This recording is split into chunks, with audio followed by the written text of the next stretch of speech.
I've got to get back to Venezuela.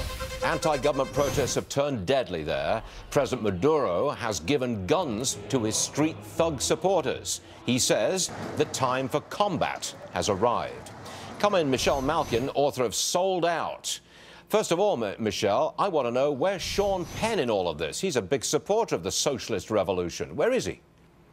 Yeah, great question, Stuart. The celebrity fan club for socialist Venezuela has been eerily quiet, silent. All I hear is crickets lately as these protests have escalated over the last several weeks. And usually the progressive left loves a protest. I mean, they gravitate to them like moths to a flame. But there haven't been any hashtags celebrating the resistance movement in Venezuela, and Sean Penn and all of the other actors and actresses who've kissed the ring of Hugo Chavez when he was alive and have said nothing as Nicolas Maduro has cracked down on his own people are nowhere to be found. We need to put out an all-points bulletin alert for these people. So what should we do?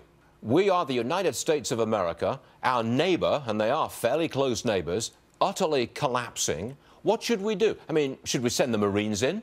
Should we send food to help them? Or should we just say, look, fix it. This is your problem. You fix it. What should we do?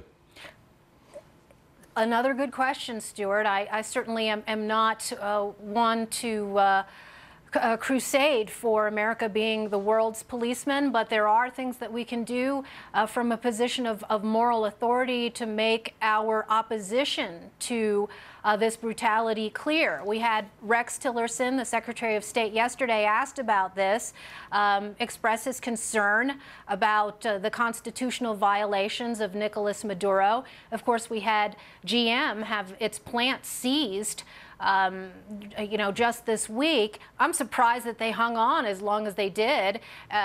Since 2013, there have been, I think, 8 multinational companies that have withdrawn from the country. It'll be interesting to see if President Trump will make a statement about this, especially since over the last several weeks, Rex Tillerson has signaled that wherever there is injustice, America will be there. Yeah, I'd love to see some politicians in America label themselves socialists. Bernie Sanders is a democratic socialist.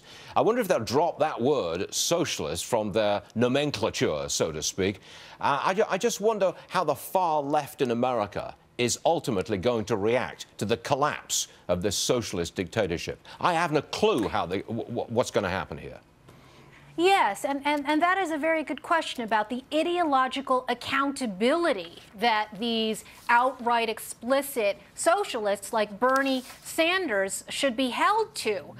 There have been a half dozen deaths over the last several weeks. A university student was murdered as a result of these protests.